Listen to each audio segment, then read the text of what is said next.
ஒரு 100 பேர் தாக்கப்படுறாங்கன்னா அதில் 40 பேர் இறக்குறாங்க. இந்த பெருச்சாளி, காட்டெலி, அதே மாதிரி அணில்கள், ஓகே, இந்த மாதிரி மார்சுபியல்ஸ் குரூப் ஆஃப் இதில் வந்து பரவக்கூடிய ஒரு வைரஸ். அப்போ அங்கே இருக்கிற அந்த எலிகள்லேருந்து தான் இவங்களுக்கு வந்து வந்துருக்கு. ஸோ எப்படி வருது அப்படின்னா, இப்போ எலிகளோட டாய்லெட், யூரின்ஸ் இதெல்லாம் க்ளீன் பண்ணும்போது நம்மளுக்கு தெரியாமல் சேர்த்து க்ளீன் பண்ணும்போது அதுலேருந்து அந்த வேப்பர் மாதிரி டக்குன்னு கிளம்பி நம்ம மூக்கில் அடிக்கலாம். எலிகள் வந்து சாப்பிட்டு வச்சது எதோ தெரியாமல் நம்ம அந்த இடத்துலலாம் டச் பண்ணிட்டு நம்ம மூக்குலையோ எதாவது வைக்கிறது. இந்த எலிகள் கிட்ட மனுஷங்களுக்கு வர்றது தான் பிரைமரி டிரான்ஸ்மிஷன். இப்போ இந்த எலிகளுக்கு இருக்கிறதுன்றது அது நேச்சுரலாகவே ஆன்டா வைரஸ் இருக்குமா அவங்க கிட்ட? எலிகள் வந்து பார்த்தீங்கன்னா ஆன்டா வைரஸ்னால பாதிக்கப்பட்டிருக்கு. ஸோ நம்மளை பொறுத்த வரைக்கும் என்னன்னா, நம்ம வந்து இப்போ பயப்பட வேண்டாம், ரொம்ப அலர்ட் பண்ண வேண்டாம். இப்போ லாஸ்ட்டாக வந்து கவர்மெண்ட் கொடுத்த இன்ஸ்ட்ரக்ஷன்ஸ் என்ன, யாரும் தங்க வாங்காதீங்க, யாரும் வந்து இப்போ வந்து வெளியே போகாதீங்க, தேவையில்லாமல் பெட்ரோல் செலவு பண்ணாதீங்க. அப்போ என்ன இருக்கும், நிஜமாலே இங்கே வந்து ஒரு பிரச்சனை ஓடிக்கும். இதோட லாஸ்ட் ஸ்டேஜ் எப்படி இருக்கும் சார்? 40% வந்து டெத் ரேட். அப்போ அந்த எதிர்ப்பு சத்தை கொண்டு வர்றதுக்கு என்ன பொருள் வேணாலும் சாப்பிடலாம். நேச்சுரலாக கிடைக்கிற பொருட்கள் வந்து நான் சொன்ன விஷயங்கள்லாம் இருக்கிறது என்னன்னா, கலராக எதெல்லாம் தெரியுதோ அதெல்லாம் நல்ல எதிர்ப்பு சத்து இருக்குன்னு இருக்கும்.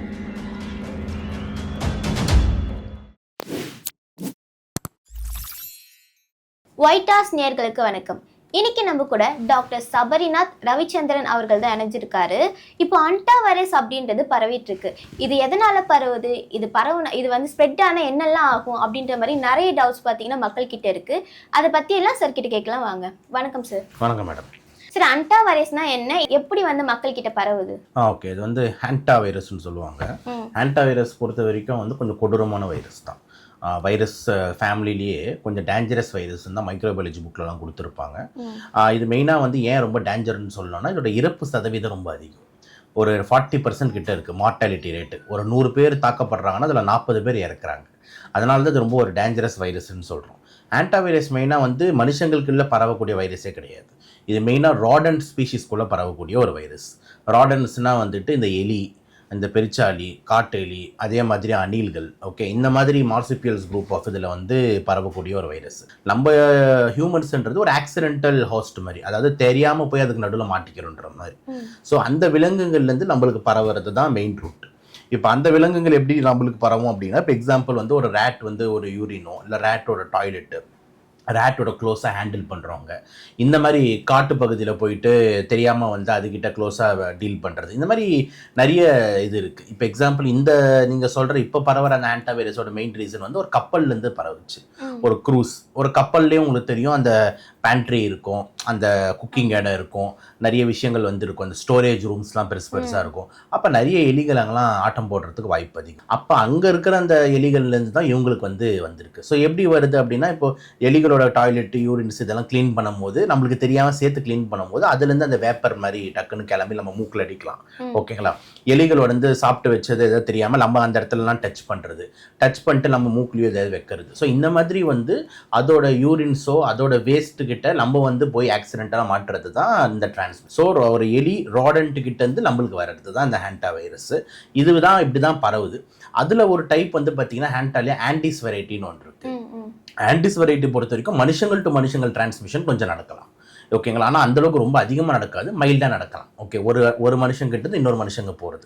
ஆனால் பிரைமரி ரூட்ன்றது வந்து இந்த எலிகள் கிட்டது மனுஷங்களுக்கு வர்றது தான் பிரைமரி டிரான்ஸ்மிஷன். இப்போ இந்த எலிகளுக்கு இருக்கிறதுன்றது அது நேச்சுரலாகவே ஆன்டா வைரஸ் இருக்குமா அவங்க கிட்ட? இல்லை, அப்படின்னா இல்லை. வைரஸ்ன்றது தொற்று நோய் தானே, ஓகேங்களா? இப்போ நம்ம இருக்கோம், நம்ம என்ன நேச்சுரலாக எல்லாரும் கொரோனா வச்சுக்கிட்டு இருக்கோமா? கிடையாதுல்ல. கொரோனாவால் பாதிக்கப்படுறோம், அதான் கரெக்டான வார்த்தை. அதே மாதிரி வந்து அந்த எலிகள் வந்து பார்த்திங்கன்னா ஆன்டா வைரஸ்னால பாதிக்கப்படுகிறது, ஓகேங்களா? அதனால இன்ஃபெக்ட் ஆகப்படுகிறது. அது இன்ஃபெக்ட் ஆகும்போது இன்னொரு எலிக்கு கூட பழகும் போது அந்த ஆன்டா வைரஸ் ஒரு எலி இன்னொரு எலிக்கு பரப்புகிறது.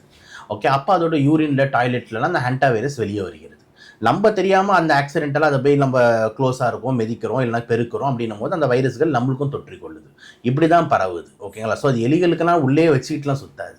எலிகள் வந்து அந்த வைரஸ்னால இன்ஃபெக்ட் ஆகுது. இப்போ பார்த்தீங்கன்னா எல்லார் வீட்லேயுமே வந்து எலி இருக்க தான் செய்யுது, வேறு வழியே இல்லாமல் அது கொன்னாலுமே அது வந்துடுது திரும்ப. ஸோ என்னதான் சார் பண்ண முடியும் அப்படி இருக்கும்போது? சரி, இப்போ நம்ம இதுக்கு வந்து ரொம்ப பயப்பட வேண்டிய அவசியம் இல்லைன்னு தான் நான் பார்க்குறேன். ஏன்னா இது நடக்கிறது எல்லாமே நம்ம இந்தியாவோட அப்படியே ஆப்போசிட் சைடு, வெஸ்ட் இண்டீஸ் அப்படின்னு சொல்லுவாங்கள்ல, இந்தியாவோட ஆப்போசிட் வெஸ்ட் இண்டீஸ்ன்ற மாதிரி ஆப்போசிட் சைடில் நடந்துக்கிட்டு இருக்கு. இந்த South America, Brazil, Colombia, Venezuela, இந்த மாதிரி ஏரியாஸில் தான் வந்து இந்த மாதிரி நடந்துக்கிட்டு இருக்கு.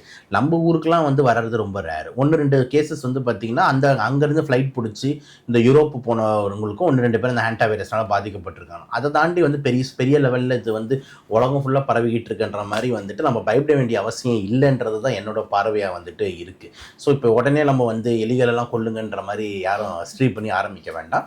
எப்படின்னு தான் எனக்கு தெரிஞ்சு யாரும் எலிலாம் வீட்டை வச்சு வளர்க்குறது கிடையாது. கரெக்டாக இல்லையா? வளர்க்குறது கிடையாது, தானா வருது. அது தானாக வரும்போது வந்து பார்த்தீங்கன்னா எலிகளை எப்படி அடிக்கிறதுன்னு ஃபாரினாலுக்கே நம்ம தான் கற்றுக் கொடுத்துக்கிட்டு இருக்கோம். ஓகேங்களா? எலியை வந்து மணக்கட்டையில் ஊசியை வச்சுட்டு பிடிச்சி வைப்போம். ஓகேங்களா? எலியை எப்படி என்னென்னலாம் வெரைட்டியில் எலியை டார்ச்சர் பண்ணலான்றதுல நம்மளாம் PhD வாங்குறோங்க. ஓகேங்களா?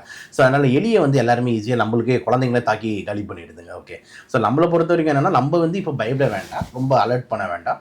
ஏன் நான் சொல்கிறேன் அப்படின்னா வந்துட்டு நம்ம வீட்டில் எலிகள்லாம் வருது, நம்ம என்ன பண்ணணுன்ட்டு ரொம்ப ஏன் சொல்கிறேன்னா, கவர்மெண்ட்டே இன்னும் எதுவும் சொல்லலை. ஓகேங்களா? இந்நேரத்துக்கு அது ஒரு பேண்டமிக்கு நம்ம ஊரில் என்ட்ரு ஆகிருக்கு, நிறைய கேஸ் பரவிட்டு இருக்குன்னா இந்நேரம் வந்து பார்த்திங்கன்னா கவர்மெண்ட் வந்து ஏதாவது ஒரு இன்ஸ்ட்ரக்ஷன் கொடுக்கும். இப்போ லாஸ்ட்டாக வந்து கவர்மெண்ட் கொடுத்த இன்ஸ்ட்ரக்ஷன்ஸ் என்ன? யாரும் தங்க வாங்காதீங்க, யாரும் வந்து வெளியே போகாதீங்க, தேவையில்லாமல் பெட்ரோல் செலவு பண்ணாதீங்க. அப்போ என்ன அர்த்தம்? நிஜமாலே இங்கே வந்து ஒரு பிரச்சனை ஓடிக்கிட்டு இருக்குது. கரெக்டாக அந்த ஹம்மஸில் ஈரானுக்கும் ஸ்டேட்ஸுக்கும் நடுவில் பிரச்சனை இல்லை, நம்மளுக்கு கச்சா எண்ணெய் பிரச்சனை ஓடிக்கிட்டு இருக்குது. ரஷ்யாக்கிட்டையும் ஆயில் வாங்க முடியாது அப்படின்ற அப்போ அதனால் பிரதமர் அதெல்லாம் சொல்கிறார். இப்போ ஹேண்டா வைரஸ்க்காக எந்த அறிவிப்பும் வரலையே. அப்படி வரல அப்படின்னும் போது நம்ம எதுவுமே பயப்பட வேண்டாம். இப்போ நிஜமாலே இதுனா அந்த WHO முதல்ல சொல்லும், வேர்ல்டு ஹெல்த் ஆர்கனைசேஷன் இருக்குல்ல, உலக சுகாதாரம், அவங்க வந்து சொல்லுவாங்க நிறைய ஊரெல்லாம் பரவுது, லாக்டவுன் போடுங்க. எப்படி கொரோனாப்போ டக்குன்னு நம்மளுக்கே தெரியாமல் ஒரு 2 வாரத்தில் நம்மளுக்கே தெரியாமல் எல்லாம் நடந்துருச்சா இல்லையா? எல்லாம் வீட்டில் உட்காந்துட்டாங்க, உலகமே நிசப்தம் அப்படின்ற மாதிரி. அந்த மாதிரி ஒன்றுமே வரல. அதனால் இப்போதைக்கு யாரும் வந்து இந்த ஹேண்டா வைரஸ்னால் தெரிஞ்சு வச்சுப்போம். ஆனால் நம்ம எதுவும் தடுப்பு நடவடிக்கை எடுக்கணுமான்றது அவசியம் இல்லை. ஏன்னா இந்தியாவிலேருந்து ரிப்போர்ட் ஆகுது. ஓகே, சிம்டம்ஸ் எப்படி சார் இருக்கும்? ஃபர்ஸ்ட் பாடியில் இருக்கணும். ஆமாம், அதுதான் ரொம்ப டேஞ்சர். ஓகேங்களா? அதனால தான் அது வந்து நம்ம வந்து இவ்வளோ தூரம் கன்சர்னாக எடுத்து பேசிக்கிட்டு இருக்கோம். சிம்டம்ஸ் பொறுத்த வரைக்கும் அதில் 2 விதமான அஃபெக்ட் இருக்குது. ஒரு ஹேண்டா வைரஸ் உள்ள வந்ததுன்னா ஒன்று வந்து பார்த்திங்கன்னா ஹேண்டா பல்மனரி சிண்ட்ரோம்னு சொல்லுவாங்க, இன்னொன்று வந்து ஹெமரேஜிக் ஃபீலர் வித் ரீனல் ப்ராப்ளம்னு சொல்லுவாங்க. ஸோ ஹேண்டா பல்மனரி சிண்ட்ரோம் இந்த வெரைட்டி தான் வந்து ரொம்ப டேஞ்சர். ஏன் ரொம்ப டேஞ்சர் அப்படின்னா, இந்த வைரஸ் வந்து நேராக வந்து மூக்கோயா லங்ஸுக்கு போய் உட்காந்துக்குது. எல்லா வைரஸ் மாதிரியும் இதுக்கும் வந்து பார்த்திங்கன்னா பயங்கரமான கடுமையான ஜுரம், தலைவலி, வாந்தி, இது எல்லாமே வருது. ஆனால் அது கூட சேர்ந்து இந்த டெக்ஸ்ட் புக்ஸ்லாம் எப்படி கொடுத்துருப்பாங்கன்னும் போது படிக்கும் போதே நம்மளுக்கு ரொம்ப பயமாக இருக்கும். இந்த நுரையீரலில் வந்து ரத்தம் வந்து கசிஞ்சு ரத்தம் இரும்பி ரத்தத்தை எடுத்து ரத்த வெள்ளத்தில் இறப்பாங்க அப்படின்ற மாதிரி அந்த சாபெல்லாம் விடுவோம் தெரியுங்களா? ரத்த கசிக்கு சாவ அப்படின்வாங்க தெரியுமா? அந்த சாபம் விடுறது பலிக்கிற மாதிரியே அந்த ஹேண்டா வைரஸ் பண்ணும். இது பேர் தான் பல்மனரி ஹெமரேஜ்னு சொல்லுவாங்க. ஓகே, டிஃப்யூஸ் ஆல்வியுலர் ஹெமரேஜ்னு சொல்லுவாங்க. இந்த பல்மனரி ஹெமரேஜுக்கு பேர் போனது இந்த ஹேண்டா வைரஸ். ஸோ ஹேண்டா வைரஸ் வந்து சரமாரியாக லங்ஸில் வந்துட்டு வீக்கத்தை உண்டாக்கி போகிற ரத்த குழாய்களை வெடிக்க வச்சு ரத்தங்களை கசிய ஆரம்பிச்சிடும். ஸோ பேஷண்ட் இரும்பி ரத்தம் வந்துக்கிட்டு இருக்கும். ஸோ இதனால தான் வந்து 40% மார்ட்டாலிட்டி தரும். 40 பேர் இறக்குறாங்க அவுட் ஆஃப் 100. 100ல் 40னா பெரிய அமௌண்ட் இல்லை, பெரிய பேர் இறக்குறது இல்லை. ஓகே, இப்போ யோசிச்சு பாருங்கள், நம்ம இந்தியாவில் வந்து ஒரு சும்மா பேருக்கு சொல்கிறேன், ஒரு 150 கோடி இருக்கும், அதில் 75 கோடி காலி அப்படின்னா யோசிச்சு பாருங்கள். அப்போ மீதி 75 கோடி தான் தப்பிப்பாங்கண்ணா. அப்போ எவ்வளோ டேஞ்சரஸான வைரஸ். அப்போ ஹேண்டா வைரஸ் வந்து பார்த்திங்கன்னா 40% மார்ட்டாலிட்டி. ஏன்னா இந்த பல்மனரி ரீனல் அந்த பல்மனரி ஹெமரேஜிக் சிண்ட்ரோம்ன்றது ரொம்ப டேஞ்சர் ஒன்று. 2வது டைப் வந்து பார்த்திங்கன்னா வந்துட்டு பிளட் மற்றும் கிட்னியில் பாதிக்கிறது. ஸோ ரத்தம் உரையிறதை வந்துட்டு அதிகப்படுத்துது. ஸோ ஆஸ் அ ரிசல்ட் வந்து அங்கங்கே நம்மளுக்கு வந்து நிறைய இந்த ரெட் ஸ்பாட்ஸ் டெங்குவில் வர மாதிரி வரலாம். அதே மாதிரி வந்து உங்களுக்கு அந்த ரீனல் காம்ப்ரமைஸ் ஆகிறதுனால யூரின் போகிறது கம்மியாகுது, கிட்னி ஃபெயிலியர் ஆகிறதுக்கு வாய்ப்பு இருக்குது, பிளேட்லெட் கவுண்ட்டுகள் எல்லாம் குறைய வாய்ப்பு இருக்குது. இந்த மாதிரி மேனிஃபெஸ்டேஷன்ஸ்லாம் செகண்ட் டைப் பண்ணும். ஃபஸ்ட் டைப்போட செகண்ட் டைப் வந்து கொஞ்சம் பரவாயில்ல அப்படின்னு சொல்லலாம். ரொம்ப சீரியஸாக கொஞ்சம் பரவாயில்ல, ப்ளஸ் ட்ரீட்மெண்ட் ஆஸ்பெக்டாக கொஞ்சம் இம்ப்ரூவ்டாக இருக்கலாம் செகண்ட் டைப்புக்கு. ஏன்னா கிட்னி போச்சுன்னா உடனே டயாலிசிஸ் பேக்கப் இருக்குது, பிளட்டுக்கு நம்மளுக்கு வந்து ஆல்டர்னேட் பண்ணலாம். ஆனால் இந்த லங் ப்ளீடிங்ன்றது ரொம்ப டேஞ்சர். அதுக்கு எதுவும் பெருசாக ட்ரீட்மெண்ட்டாக நம்ம பண்ண முடியாது, வென்டிலேட்டரில் தான் வைக்க முடியுமே தவிர அது எந்த அளவுக்கு வந்து யூஸ்ஃபுல்லாக இருக்கும்னு நம்மளுக்கு தெரியாது. So it is very tough for the first type. Second type வந்து கொஞ்சம் treatment options, advance treatment options நம்மக்கிட்ட கொஞ்சம் இருக்குது. ஓகே, ஸோ இது வந்து செகண்ட் டைப். ஆனால் 2 டைப்லையுமே காமன் அறிகுறிகள் என்னும் போது என்ன அப்படின்னா, நான் சொன்ன மாதிரி கடுமையான ஜுரம், தலைவலி, வாந்தி இதெல்லாம் இருக்கும். ஆனால் இதை தாண்டி வந்து பார்த்தீங்கன்னா 2 ஸ்பெசிஃபிக் டைப்புக்கும் 2 ஸ்பெசிஃபிக் கிளாசிக்கல் சிம்டம்ஸ். ஒன்று லங்ஸில் ப்ளீட் ஆகுறது, இன்னொன்று பிளட் மற்றும் கிட்னியை பாதிக்கும். இப்போ நம்ம கொரோனா டைமில் பார்த்தீங்கன்னா வந்து சில கஷாயம்லாம் குடிச்சோம், அந்த மாதிரி கஷாயம் இதுக்கு குடிக்கலாமா? எல்லாமே குடிக்கலாம். ஓகேங்களா?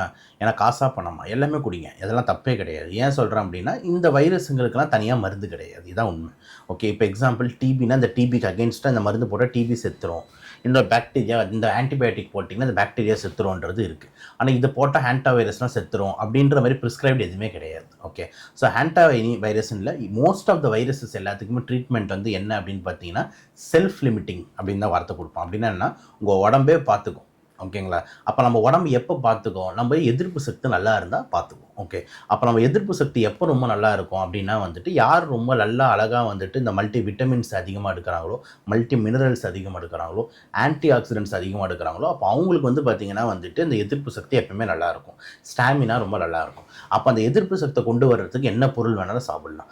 நேச்சுரலாக கிடைக்கிற பொருட்கள் வந்து நான் சொன்ன விஷயங்கள்லாம் இருக்கிறது என்னென்னா, கலராக எதெல்லாம் தெரியுதோ அதெல்லாம் நல்ல எதிர்ப்பு சக்தி இருக்குதுன்னு அர்த்தம். இப்போ கலராக என்ன இருக்குது, இப்போ தக்காளி இருக்குது, பீட்ரூட் இருக்குது, கேரட் இருக்குது, ஓகேங்களா. க்ரீன் கலரில் ஒரு சில வெஜிடபிள்ஸ் இருக்குது, இதெல்லாம் வேறு கலரில். அப்போ இதெல்லாம் வந்து ஆன்டி ஆக்சிடென்ட் ரிச்சுன்னு அர்த்தம்.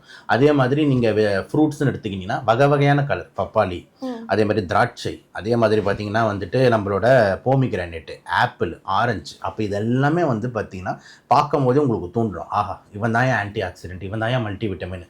அப்போ இதெல்லாம் யார் டெய்லி பேசிஸில் நல்லா ஒரு கப்பாக எடுக்கிறாங்களோ அவங்களுக்கு எதிர்ப்பு சக்தி ரொம்ப நல்லாயிருக்கும். ஓகே, யார் இதெல்லாம் எடுக்காமல் வெறும் பீஸா, அந்த பர்ஜர், அதுக்கப்புறம் வந்துட்டு biryani, fast food, fried rice போடுங்கண்ணா, பீஃப் அடிங்கண்ணா, இந்த மாதிரி ஆங்கிளில் இருக்கீங்களோ உங்களுக்கு இந்த ஆன்டி ஆக்சிடென்ட்ஸ், இந்த மல்டிவிட்டமின்ஸ் இருக்குது. இதோட லாஸ்ட் ஸ்டேஜ் எப்படி இருக்கும் சார்? 40% வந்து டெத் ரேட்டுமா, ஓகேங்களா. ஏன்னா பல்மனரி ஹெமரேஜிக் சிண்ட்ரோம். ஓகே, அதனால் வந்து பல்மனரி ஹெமரேஜ்ன்றது ஆஸ் அ பல்மனாலஜிஸ்ட்டாக எனக்கு வந்து 1-2 கேஸ் பார்த்துருக்கேன். டிபினால் வர ரத்தத்தையே நம்மளால் பார்க்க முடியாது, தாங்க முடியாது, காப்பாற்ற முடியாது. ஓகேங்களா, அதுவே டஃப்பாக இருக்கும். ஹேண்டா வைரஸ்னால வர ஹெமரேஜெலாம் வந்து கண்ட லங்ஸில் எல்லா இடத்துலையும் ப்ளீட் ஆக ஆரம்பிக்கும். ஒரு இடத்துல ப்ளீட் ஆனால் நம்ம அந்த இடத்துல போய் லாக் பண்ண முடியும். லங்கு ஃபுல்லாக ப்ளீட் ஆகி அடிச்சுக்கிட்டு இருந்ததுன்னா மேலே தான் போகணும். கரெக்டாக. இப்போ வந்து நான் இப்போ யோசிச்சு பாரு, ஒரு 2 நிமிஷம் நல்லா தண்ணி உள்ளே முக்கி இருக்க முடியுதா? தண்ணி கொஞ்சம் உள்ளே போனாலே என்ன சொல்கிறாங்க, அவங்க வந்து தத்தளிக்கிறாங்க. ஒன்று, 2வது ட்ரவுன் ஆகி முழுகி இறந்துட்டான்றாங்க. நுரையீரலில் தண்ணி போயிடுது. அப்போ நுரையீரலில் காற்று போனால் தான் ஒருத்தர் உயிர் வாழ முடியும். ஆக்சிஜன் தண்ணி போயிடுச்சுன்னா, அது ஃபுல்லாக ரொம்பிடுச்சுன்னா காற்று வந்து பரிமாற்றம் ஏற்படாது. அப்போ உள்ளேருந்தே ரத்தங்கள் கசியுதுன்னா, அப்போ அந்த காற்று பரிமாற்ற இடத்துலலாம் ரத்தம் உட்காந்துக்கும். அப்போ ரத்தம் உட்காந்துக்குச்சுன்னா மூச்சு ஆக்சிஜன் எப்படி போகும்? மெயினாக ஒருத்தவங்க வந்து அந்த லங்ஸ் ப்ளீடில் ஏன் இறக்குறாங்க அப்படின்னா, மெயின் ரீசன் ரத்தம்லாம் வெளியே வந்து பிபி கம்மியாகி ஹீமோக்ளோபின் கம்மியாகி இறக்குறது இல்லை. லங்ஸுக்குள்ளே ப்ளீட் ஆகும் போது ஆக்சிஜன் பரிமாற்றம் நடக்காது. ஆக்சிஜனே இல்லைன்னா என்ன அர்த்தம்? You're drowning yourself. நீயே வந்து உன்னோட லங்ஸுக்குள்ளே வர தண்ணினாலே நீயே முழுகி போய் காலி ஆயிடுற. அப்போ இப்போ வர்றது தண்ணினா கூட பரவாயில்ல, ரத்தம் இன்னும் திக்கு, இன்னும் ரெட்டு. அப்போ ஒன்றுமே பண்ண முடியாது. அப்போ ரத்தன்றது ரத்த குழாய்க்குள்ளே தான் இருக்கணும். ரத்தன்றது வெளியே கசியக்கூடாது. வெளியே எங்கே வெளியே இப்படி கசிஞ்சா கூட பரவாயில்ல, உள்ளுக்குள்ளே கசிகிறது இன்னும் டேஞ்சர். அந்த உள்ளுக்குள்ளே கசிகிற வேலையை தான் இந்த ஹேண்டா வைரஸ் பார்க்குது. அதனால் லாஸ்ட் ஸ்டேஜ் வந்து பார்த்திங்கன்னா இந்த பல்மனரி ஹெமரேஜிக் சிண்ட்ரோம்னு போச்சுன்னா வந்து இறப்புன்றது கிட்டத்தட்ட ஆகிடுது. பல்மனரி ஹெமரேஜிக் சிண்ட்ரோம் போல வெறும் ஜுரத்தோட அந்த மாதிரி மீதி ஒரு 60 பேர் தப்பிக்கிறாங்களே 100ல், அந்த 60 பேருக்கு வந்து வெறும் கடுமையான ஜுரம் அந்த மாதிரி போச்சுன்னா நம்மளால் வந்து வெளியே வரதுக்கு வாய்ப்பு இருக்குது. அது வரைக்கும் சப்போர்ட்டிவ் ட்ரீட்மெண்ட் கொடுக்கும். எவ்வளோ நாள்லேருந்து எவ்வளோ நாள் வரைக்கும் இருக்கும் சார் இந்த வைரஸ்? இது வந்து கொஞ்சம் வேரியபிள் தான். ஓகே, பட் ஆனால் என்ன விஷயம் அப்படின்னா, இந்த ஜுரம், இந்த தலைவலி இதெல்லாம் வந்துடுச்சுனாலே அடுத்த ஒரு 2-3 நாட்கள்லேயே டக்குன்னு இந்த பல்மனரி ஹெமரேஜிக் சிண்ட்ரோம் அடிக்கலாம். ஓகேங்களா, ரொம்ப நாளில் டைம் எடுக்காது. ஓகேங்களா, அதாவது ஒரு நாள் ஜுரம் வந்தது, 1 மாதத்துக்கு அப்புறம் தான் வந்து பார்த்திங்கன்னா நம்மளுக்கு வந்து இந்த லங்ஸில் அந்த மாதிரி ஆகும். அப்படிலாம் கிடையவே கிடையாது. ஒரு ரேப்பிட் சீக்வன்ஸ். நீ கண்ணை மூடி திறக்கிறதுக்குள்ள டக்குன்னு இந்த விஷயங்கள் நடக்கும். இன்றைக்கி ஜுரம் அந்த மாதிரி தலைவலி இருக்கும், அடுத்த நாளே ரைட்டாக கொஞ்சம் நம்மளுக்கு இருமல் வரும், அதுக்கு அடுத்த நாளே இரும்பி பிளட் வர ஆரம்பிச்சிடும், அடுத்த நாள் உங்களால் மூச்சு விட முடியாது, வென்டிலேட்டர் அப்படின்னு ஸ்பீட் சீக்வன்ஸில் இருக்கும். ஸோ அடுத்தடுத்த நாட்கள் நடக்கும்ன்றதுனால இதை பற்றி இந்த வைரஸ் வந்துருச்சு அப்படின்னு சொன்னால் நம்ம எல்லாருமே அலர்ட் ஆகிறது நல்லது. ஓகேங்களா, நம்ம ஊரில் என்ன வரலன்றதுனால பயப்படுறாங்க. சுவாசத்தின் மூலியமா பரவுமா இல்லை தொடுறது மூலியமா பரவுமா சார்? ரெண்டுமே தானே. ஓகே, ஏன்னா நீங்கள் எங்கே தொட்டாலும் திருப்பி நம்ம கையும் மூக்கும் அந்த கொண்டு போகிறதுக்கு பழக்கம் உள்ளவர்கள் தானே. ஸோ நம்ம இரும்புறதுனால வந்துட்டு ஒருத்தவங்களுக்கு இன்னொருத்தவங்களுக்கு வந்து லைட்டாக பரவலாம். ஓகே, ஆனால் அந்த கொரோனா அளவுக்கு இது பரவாது. கொரோனான்றது ரொம்ப லைட் வெயிட்டு, ஒரு ஸ்ப்ரே மாதிரி போகும். ஆனால் இது வந்து பார்த்திங்கன்னா அந்தளவுக்கு ஈஸியாக வந்து 1-to-1 டிரான்ஸ்மிஷன் வந்து கொஞ்சம் சற்றே கம்மி கம்பேர் டு கொரோனா. ஓகே, அதனால தான் நான் தைரியமாக சொல்கிறேன், பேண்டமிக் மாதிரி நம்ம கொரோனா அளவுக்குலாம் போகாதுன்னு நான் ஒரு நம்பிக்கையில் சொல்கிறேன். ஓகே, இது வந்து பார்த்திங்கன்னா வந்துட்டு நம்ம இரும்புனாலும் பரவும். அதே மாதிரி நம்ம ஏதாவது அந்த அவங்களோட அந்த சளியோ செக்ரீஷன்ஸோ எச்சையோ ஒரு இடத்துல இருக்குது, அதை வந்து இன்னொருத்தவங்க தெரியாமல் உட்காந்து தொடுறாங்க, திருப்பி அவங்க அந்த மூக்கு கொண்டு போகிறாங்க, அது வந்து பரவறதுக்கு வாய்ப்புகள் இருக்குது. ஸோ க்ளோஸ் கான்டாக்ட்ஸ்க்கும் பரவறதுக்கு வாய்ப்பு. தற்காத்துக்கிறதுக்கு என்னெல்லாம் பண்ணணும்? தற்காத்து கொள்றதுக்கு வந்து எல்லாரோட ரோலும் இருக்குது இந்த ஹேண்டா வைரஸ் பொறுத்த வரைக்கும். ஃபஸ்ட்டு விஷயம் வந்து சுகாதாரத்துறையோட ரோல் இருக்குது. எங்கெங்கெல்லாம் ரோடன்ஸ் கூட பரவுதுன்னா அதெல்லாம் கண்ட்ரோல் பண்ணுறதுக்கு, அந்த எலிகள் கண்ட்ரோல் இதெல்லாம். அதே மாதிரி எங்கேயாவது இந்த வேலை எலியெல்லாம் பார்த்தீங்கன்னா இன்ஃபார்ம் பண்ணுங்க அப்படின்வாங்க. இந்த மாதிரி ரோல்லாம் கவர்மெண்ட் சைடில் வந்து இருக்குது.